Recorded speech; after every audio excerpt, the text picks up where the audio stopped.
Manual वाला channel में आपका स्वागत है। इस वीडियो को लाइक कीजिए और इस चैनल को सब्सक्राइब कीजिए।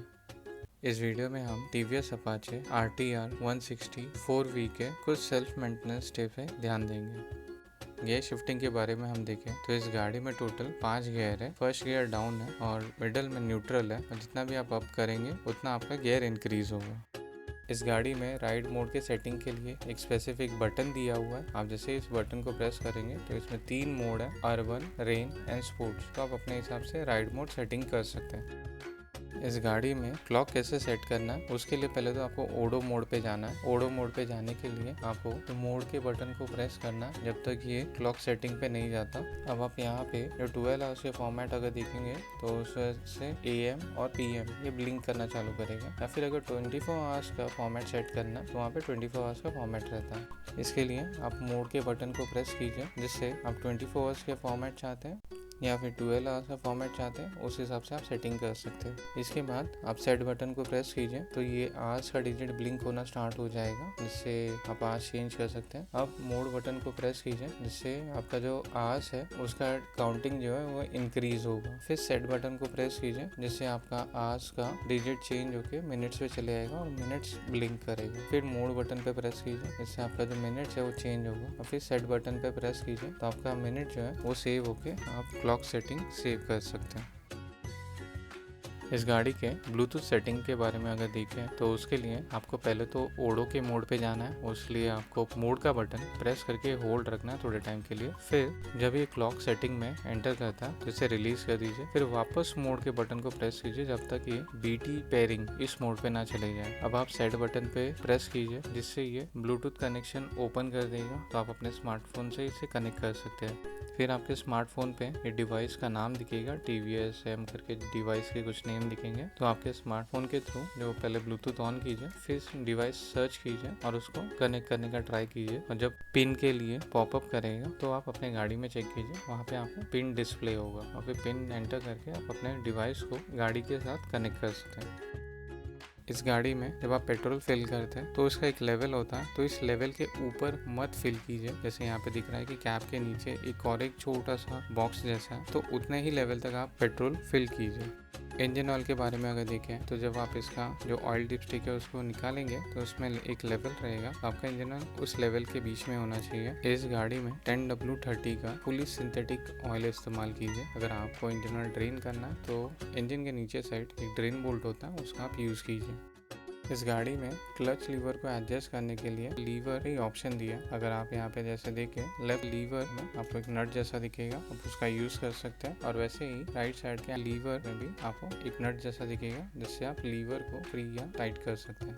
इस गाड़ी में आप क्लच का फ्री प्ले एडजस्ट कर सकते हैं। तो पहले आप क्लच का फ्रीनेस चेक कर लीजिए। फिर जैसे यहाँ पे आपको नट दिख रहा है, इस नट को जो इंजन के ऊपर होता है उसको रोटेट कीजिए, जिससे आपका जो क्लच का फ्री प्ले जो है वो एडजस्ट हो सके। ब्रेक के बारे में अगर देखें तो आपका हैंडल बार के ऊपर एक बॉक्स जैसा कंटेनर होता है, वो मिनिमम मार्किंग के ऊपर ही होना चाहिए इसमें ब्रेक ऑयल। और पीछे रियर के टायर के ऊपर साइड पे आपको एक बॉक्स जैसा दिखेगा जिसमें ब्रेक फ्लूइड होता है, वो भी मिनिमम मार्किंग के ऊपर इसमें ब्रेक ऑयल होना चाहिए। तो कभी भी आपका जो कैलिपर है अगर बहुत गंदा हो गया तो उसे क्लीन कीजिए। और अगर ब्रेक पैड आपका जो है वो ज़्यादा घिस चुका या फिर उसका जो लिमिट होता है उसके नीचे चला गया तो उसे चेंज कर लीजिए। और कभी भी ब्रेक एडजस्टमेंट के बाद टायर का फ्रीनेस भी चेक कीजिए। अगर आपका पीछे का ब्रेक ड्रम ब्रेक है तो उस केस में आप राइट साइड का पेडल का फ्रीनेस पहले चेक कीजिए। फिर यहाँ पे जैसे पीछे के टायर के साइड पे आपको एक नट जैसा एरिया मिलेगा, इसे आप रोटेट कीजिए, जिससे आपका जो फ्री प्ले एडजस्ट होगा। आपको ध्यान रखना है कि यहाँ पे जो कट है वो प्रॉपरली सेट होना चाहिए उसमें नट। और ड्रम ब्रेक का VR लिमिट भी चेक कीजिए, अगर ये लिमिट के बाहर चला गया तो इसे चेंज कर लीजिए। टायर के बारे में आप देखें तो पहले तो आप चेक कर लीजिए क्या टायर कहीं ख़राब हो गया है, कट गया है या फट गया, या फिर VR लिमिट के नीचे चला गया तो इसे चेंज कर लीजिए। फ्रंट के टायर पे 25 का एयर प्रेशर मेंटेन कीजिए। अब अगर आप सिंगल राइड कर रहे हैं तो फिर पीछे के टायर में 28 का एयर प्रेशर मेंटेन कीजिए। अगर आपके साथ पिलियन है तो 32 का एयर प्रेशर मेंटेन कीजिए।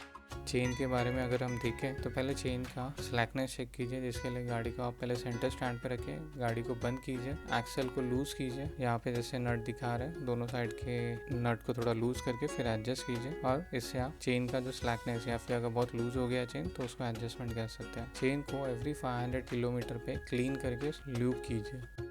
बैटरी के बारे में हम देखें तो पहले तो आप राइट साइड का फ्रेम निकालिए, फिर वहाँ पे आपको बैटरी दिखेगा, उसके जो जॉइनिंग एरियाज होते हैं पॉजिटिव और नेगेटिव का, उसको चेक कीजिए। अगर बहुत रस्ट हो गया तो उसे क्लीन कर लीजिए। और अगर आपको बैटरी का जो वोल्टेज चेक करना है तो वोल्टेज मीटर पे 12 वोल्ट होना चाहिए। फ्यूज़ के बारे में देखें तो उसके लिए सीट के नीचे आपको दो 15 एम्प के फ्यूज़ मिलेंगे और एक 10 एम्प का फ्यूज़ मिलेगा। तो इनका पहले कंडीशन चेक कर लीजिए, अगर ख़राब हो गया तो चेंज कर लीजिए। फिर बैटरी के नियर बाय आपको मेन फ्यूज़ मिलेगा जो 25 एम्प का होता है, तो इसका भी कंडीशन आप चेक कर लीजिए। स्पार्क प्लग के बारे में देखें तो ये इंजन के ऊपर एक एरिया होता है जहाँ पे आप पहले रबर रिमूव कीजिए, फिर प्रॉपर स्पैनर से स्पार्क प्लग को रिमूव करके चेक कीजिए कि उसका गैप 0.7 से 0.9 के बीच में है कि नहीं है। अगर नहीं है तो उसे चेंज कर लीजिए। मेंटेनेंस के बारे में अगर देखें तो जहाँ पे आर लिखा है उसका मतलब वो पार्ट रिप्लेस कीजिए, जहाँ पे आई लिखा है उस पार्ट को इंस्पेक्ट कीजिए, चेक कीजिए। जहाँ पे टी लिखा है वहाँ पे टॉपअप कीजिए, जहाँ पे सी लिखा है उस पार्ट को क्लीन कीजिए, जहाँ पे ए लिखा है उस पार्ट को एडजस्ट कीजिए, जहाँ पे डी आर लिखा है यानी वो चीज़ ड्रेन कर दीजिए, जहाँ पे एल लिखा है उस पार्ट को लुब्रिकेट कीजिए, जहाँ पे टी आई लिखा है उस पार्ट को टाइट कीजिए, जहाँ पे एस लिखा है उस पार्ट को सेट कीजिए। तो पहला सर्विस एवरी 750 to 1000 किलोमीटर या फिर 1 मंथ में आपको करना, फिर एवरी 2500 to 3000 किलोमीटर पे या फिर 3 मंथ में आपको अपनी गाड़ी को सर्विस कराना है। इस गाड़ी में कुछ पार्ट को रेगुलर आपको चेंज कराना पड़ता है। तो पहला तो इंजन ऑयल 5500 किलोमीटर या फिर 6000 किलोमीटर या 6 मंथ में चेंज कीजिए। ऑयल फिल्टर एलिमेंट को 5500 से 6000 किलोमीटर के या फिर 6 मंथ में चेंज कीजिए। स्पार्क प्लग को एवरी 11500 टू 12000 किलोमीटर पे या फिर 12 मंथ में चेंज कीजिए। इंजन ब्रीदर होस होता है उसे भी 21000 किलोमीटर पे चेंज कीजिए। थ्रोटल का एक रबर डक्ट होता है उसे भी 21000 किलोमीटर पे चेंज कीजिए। होस फ्यूल जो भी उनके क्लैम्प का रहेगा ये आपके मैकेनिक को पता रहेगा, उसे भी 21000 किलोमीटर पे चेंज कीजिए। फ्रंट फोक ऑयल जो है उसे भी 18000 किलोमीटर पे चेंज कीजिए। ब्रेक होस यानी ब्रेक में एक रबर होता है उसे एवरी 30000 किलोमीटर पे चेंज कीजिए। HECU माउंटिंग कुशन इसे भी 30000 किलोमीटर पे चेंज कीजिए। मास्टर सिलेंडर कप्स 21000 किलोमीटर पे इसे चेंज कीजिए। इस गाड़ी के लिए कुछ रिकमेंडेड चीज़ें आपको यूज़ करना चाहिए, जैसे इंजन ऑयल यहाँ पे दिख रहा है, फ्रंट फोक ऑयल है वो भी आप यहाँ पे देख सकते हैं, डिस्क ब्रेक के लिए जो ब्रेक फ्लूइड होता है वो भी आप चेक कर सकते हैं, ग्रीस कौन से कंपनी का आपको यूज़ करना है, स्टीयरिंग के लिए जो ग्रीस होता है वो कौन सा यूज़ करना है, और चेन क्लीनर या फिर चेन लुब्रिकेंट के लिए क्या इस्तेमाल करना है ये आपको यहाँ पे दिख रहा है। वीडियो में दी जानकारी अगर आपको अच्छी लगी और आपको लगता है कि ये वीडियो आपके किसी दोस्त के लिए फ़ायदेमंद है तो आप इसे ज़रूर शेयर कीजिए। और आपको अगर कुछ सवाल है तो नीचे कमेंट बॉक्स में आप कमेंट कर सकते हैं। वापस मिलेंगे हमारे नए वीडियो में।